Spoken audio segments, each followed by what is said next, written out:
ভিডিওটা শুরু করার আগে সবাইকে আমি বলবো আমার কথাগুলো খুবই গুরুত্ব সহকারে শুনবেন। ইম্পর্টেন্ট কথা বলবো, সেই ব্যাপারগুলো আপনারা ধৈর্য সহকারে শুনবেন, তাহলে হয়তো আপনাদের আর্থিক ক্ষতি থেকে আপনারা সরে আসতে পারবেন ইনশাআল্লাহ। তাহলে চলুন ভিডিওটা শুরু করা যাক।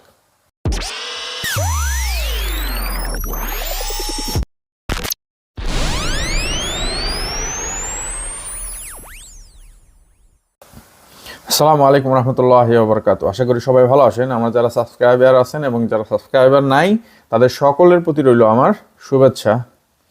তো ইদানিং কিছু নিউজ বিভিন্ন মিডিয়াতে ঘুরতেছে এবং কি ইউরোপের ব্যাপারে যারা বাংলাদেশ থেকে এবং কি অন্যান্য দেশ থেকে যারা লিবিয়া হয়ে আপনারা ইউরোপের যাওয়ার জন্য চেষ্টা করতেছেন এবং অবৈধ পথে যাওয়ার চেষ্টা করতেছেন, আমি এই ভিডিওটা মূলত তাদের জন্য যারা আসলে অবৈধভাবে ইউরোপে যাইতেছেন বা ইউরোপে যাওয়ার চেষ্টা করতেছেন বা অনেকে দালালের মাধ্যমে টাকা দিয়ে আপনারা করতেছেন, সর্বস্ব শেষ হয়ে যাইতেছে ভাই। তো এখন নতুন ইউরোপিয়ান ইউনিয়নের যেই দেশগুলো আছে সবাই মিলে নতুন কিছু নীতিমালা আরোপ করতেছে, যেটা মনে করেন যে খুবই মানে প্যারাদায়ক হবে। এখন যারা অবৈধভাবে আপনারা 20 লাখ 25 লাখ টাকা খরচ করেও অনেকে অবৈধ পথে যাইতেছে, অনেকটা আমি নিউজ পাইছি যেটা 40 লাখ টাকা তাদের মুক্তিপণ দাবি করে টাকা নিছে, ওইভাবে খালি হাতে দেশে চলে গেছে লিবিয়া থেকে, বিভিন্ন দেশ থেকে। তো এই ভিডিওটা তাদের জন্য সতর্কবার্তা। যদি ভিডিওটা সম্পূর্ণ না দেখেন বা আমি যে কি কথাগুলো বলবো যদি না শুনেন, তাহলে হয়তো ক্ষতির সম্মুখীন হইতে পারেন। আর যদি দেখেন হয়তো কিছুটা এখান থেকে আপনাদের উপকারে আসতে পারে। আমি অনেকদিন ধরে ভিডিও দিই না, তো এখন এই ব্যাপারটা জানানো আমার খুবই আমি ফরজ মনে করতেছি, যার কারণে আমি আপনাদেরকে জানাইতেছি। তা এখন বাকিটা হইতেছে কি আপনাদের উপর, যে আপনারা কিভাবে নেবেন, আসলে এটা কতটুকু গুরুত্ব দিবেন। বাংলাদেশ থেকে প্রতিদিন বা প্রতি বছরই বলেন অনেক লোক কিন্তু প্রবাসে আসতেছে তাদের সংসার চালানোর জন্য বা কিছু করবে সেই ইচ্ছায়। কিন্তু আপনারা সহজ পথে না গিয়ে আপনারা অবৈধভাবে বিদেশে আসার চেষ্টা করেন, বিশেষ করে ইউরোপের দেশে। তো এখন কি হইতেছে, আগে যারা আসছেন, পূর্বে যারা আসছেন লিবিয়া হয়ে যারা ইটালি গেছেন বা ইউরোপের বিভিন্ন দেশে ঢুকছেন, তাদের কথা বাদ। কারণ সেই নীতিটা বা সেই নিয়মগুলো সহজ ছিল তখন, তারা ঢুকতে পারছে বা অনেকে কাগজ করতে পারছে। কিন্তু বর্তমানে এই যে 2026, এই এখনকার কথা বলতেছি, আপনি যদি এখন ভিডিও থাকেন এখনকার কথাই বলতেছি, সেম। যদি কোথাও আপনারা টাকা দিয়ে থাকেন যে আপনারা অবৈধভাবে লিবিয়া হয়ে বর্ডার ক্রস করে বিভিন্ন ইউরোপিয়ান দেশে ঢুকবেন, না, সে পথ নাই। আপনি ভাগ্যবশত আমি বলতেছি ভাগ্যবশত যদি আপনারা ঢুকেও যান, ইটালি ঢুকলেন বা স্পেনে ঢুকলেন বা পর্তুগালে ঢুকলেন বা কোথাও ঢুকার পর আপনি ইসলাম মারবেন যে না আমি এখানে রাজনৈতিক আশ্রয় নিয়ে থাকবো বা করবো, পরবর্তীতে আমার কাগজ হবে, কাগজ দিবে, সেই গুড়ে বালি ভাইয়া, সেই দিন শেষ। তো আপনি এখন থেকে যদি এই ভিডিওটা দেখার পর থেকে আপনি যদি টাকা নাও দিয়ে থাকেন কোনো দালালরে, দয়া করে বিরত থাকেন। কারণ এখন আর আপনি ইউরোপে ঢুকলেও আপনার কাগজ জীবনেও হবে না, আর আপনাকে ওইখানে থাকতেও দিবে না, আপনাকে রিটার্ন ব্যাক করে পাঠিয়ে দেবে। আর নতুন যে নিয়মগুলা যেটা হইতেছে, যারা মনে করেন আপনি লিগেলভাবেই আপনি ইনকেস পোল্যান্ডে ঢুকছেন বা আপনি জার্মানিতে ঢুকছেন বা পর্তুগালে ঢুকছেন বা আপনি লিগেল ওয়েতে আপনি ইউরোপিয়ান কোনো কান্ট্রিতে ঢোকার পরে সেখান থেকে আপনি অন্য দেশে চলে গেছেন, কিন্তু আপনার ফিঙ্গার হয়েছে প্রথম আপনি যেই দেশটাতে ঢুকছেন সেই দেশে আপনার ফিঙ্গার হয়েছে। তো পরবর্তীতে আপনি ওইখান থেকে এক্সাম্পল আপনি রোমানিয়াতে ঢুকছেন, তো সেখানে আপনার ফিঙ্গার হয়েছে, তো সেখান থেকে আপনি মুভ করছেন ইটালিতে, তো মুভ করার পরে এখন আপনি ওইখানে যে আপনি চিন্তা করছেন না আমি এখন রোমানিয়ার থেকে ইটালি চলে আসছি, এখানে আমি এভরিথিং সব ডকুমেন্টস সবকিছু আমি এখানে করবো, এখানে নতুন করে করব। এখন কথা হইতেছে গিয়ে আপনি সর্বপ্রথম ঢুকছেন রোমানিয়াতে, তারপরে আপনি চলে গেছেন ইটালিতে। তো আপনি সেখানে যাওয়ার পরে যদি কোনো অকারেন্স করেন বা কোনো কিছু করেন, তো সেই ইটালি সরকার দায় করবে সেই রোমানিয়ানকে, যে আপনি সর্বপ্রথম ওখানে কি করছেন, আপনি ফিঙ্গার দিচ্ছেন। তো তো এইটা তাদের ভিতরে একটা মিউচুয়াল একটা ব্যাপার স্যাপার ঘটছে, ঠিক আছে। তো ভবিষ্যতে হয়তো আরো ক্লিয়ার হবে, আপনারা আরো জানতে পারবেন। তো আপনি রোমানিয়াতে ঢুকে ইটালি গিয়ে সেখানে কোনো অর্গানাইজ করছেন বা কোনো কিছু করছেন, সে ব্যাক করে সেখান থেকে আপনারা ব্যাক করে আবার আপনারা রোমানিয়াতে ব্যাক করা হবে ইটালি থেকে। আমার কথাগুলো অনেকে হয়তো আমার কথা নিয়ে মজা করতে পারেন, ভাই কি বলতেছে, ভাই আমি কি বলতেছি আপনারা সেটা হয়তো time will say what to do আর not what to do, you know, সময় বলে দিবে আপনারা তখন কি করতে হবে, ঠিক আছে। তো এখন আমি আপনাদের বলে দিতেছি সময় কি করতেছে, আমি সেটাই বলতেছি যে সময়ে এখন কি করতেছে। কারণ পূর্বে যারা গেছেন, ইউরোপে গেছেন তো গেছেন, যাদের কাগজ হয়ে গেছে তো হয়ে গেছে, কিন্তু প্রেজেন্টেতে নাও অ্যান্ড ফিউচারে আপনারা যারা মুভ করবেন অবৈধভাবে বা বৈধভাবে, যারা ইউরোপের বিভিন্ন দেশ থেকে অন্য দেশে মুভ করতেছেন বা কোনো অকারেন্স করতেছেন বা কোনো কিছু করতেছেন, এখন আর কোনো নাই, কোনো ছাড় দেওয়া হবে না, টোটালি কোনো ছাড় নাই। আপনি যে দেশে আসবেন বৈধভাবে ওই দেশেই কাজ করবেন। আর বিশেষ করে আমি কথা বলতেছিলাম যারা অবৈধভাবে ইউরোপে ঢুকতেছেন সেটা নিয়ে।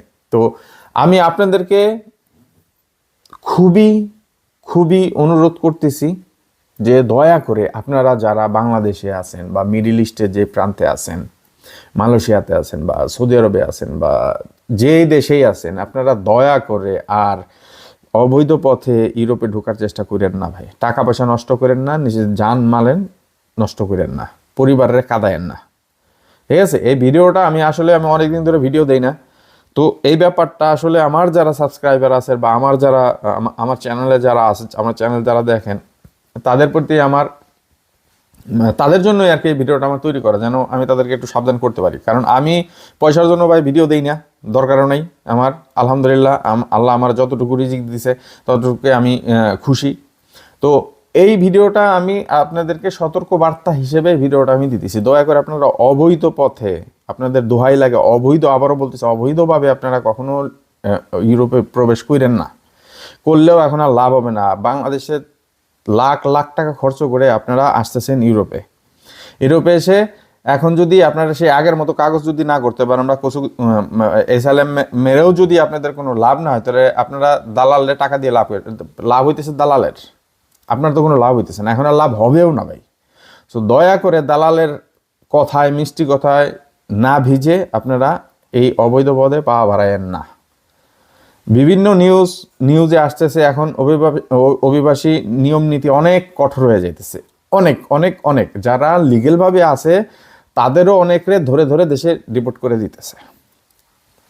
আপনি নিউজ দেখেন, হয়তো আপনি পারেন না, বলবেন যে না ভাই কি বলতেছে। আমি যেটা সত্য আমি সেটাই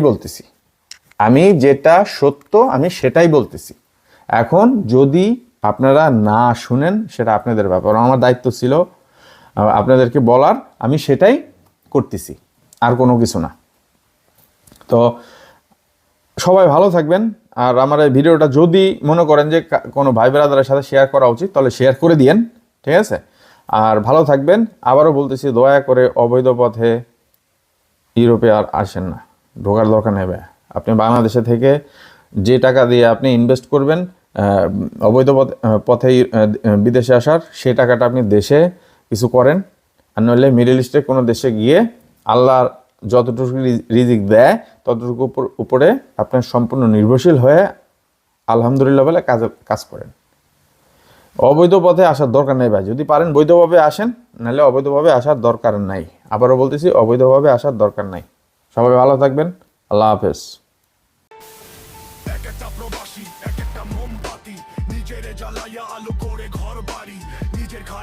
সংসারের ওই গাড়ি অবশেষে মেলে শুধু কষ্ট আর গ্লানি, মরুর করা রোদ কিংবা ইউরোপের ওই বরফ, আমাদের এই জীবন যেন জল্লাদেরই তরফ। দালালের ওই খপ্পরেতে সর্বস্ব যে হারায়, শত শত তরুণেরা সাগরের কূলে দাঁড়ায়। ঘর ছেড়ে আজ পরবাসী, বুকে বিষের কাঁটা, লাশের ওপর দাঁড়িয়ে চলে এই জীবনের হাঁটা। সুখের আশায় ভিটে মাটি সব বন্ধক রেখে শেষে মানুষগুলো পাবার আলো এক অজানা দেশে। দালাল তাদের স্বপ্ন দেখায়, দেয় যে মিথ্যে আশা, লুকিয়ে পাচার করার মাঝে নাই কোনো ভালোবাসা। লিবিয়াতে বন্দি হয়ে কাটে বন্দি দশা, টাকা জন্য চামড়া পুরাই মরুর করা রোদে বসা। বাবার ওই জমানো পুঁজি বনের গহনা সোনার, দালালের পেটে চলে যায় সব সাধনাই তো গোনার। টাকা দিয়েও মুক্তি মেলে না, জোটে শুধু লাঠি রক্তে ভেজে লিবিয়ান ক্যাম্পে সেই বিভীষিকা ওই সেই শরীরগুলো ধুকে ধুকে মরে, কান্নাগুলো পৌঁছে না আপন মানুষের ঘরে। এক একটা প্রবাসী এক একটা মোমবাতি, নিজের জ্বালাইয়া আলো করে ঘর বাড়ি, নিজের ঘরে টানে সংসারের ওই গাড়ি, অবশেষে মেলে শুধু কষ্ট আর গ্লানি।